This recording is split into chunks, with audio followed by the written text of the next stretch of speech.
end up requiring you to make a decision to either go GPL or not. Avoid renaming open source modules, and when I say modules here, I also mean sort of product packages. A couple reasons for this.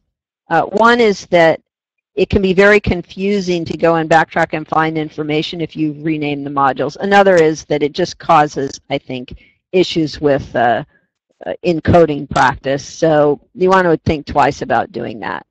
And then finally, you know, this is something that you should keep in mind.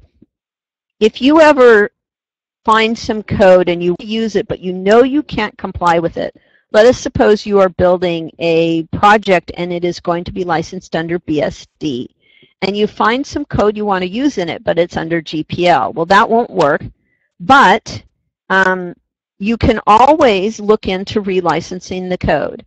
And this doesn't work always, but it works sometimes. It works in the case where someone has released the code under GPL and they don't really care too much about the GPL terms. Now, why might that happen? Well, I'm not talking about Linux. I'm not talking about the GNU project. I'm not talking about the Mozilla project. Those are situations where the decision about the license has been made with great deliberation and based on the mission of the organization that's doing the project. I'm talking about the, you know, the graphics module that's been released by a professor from Rio de Janeiro University, right?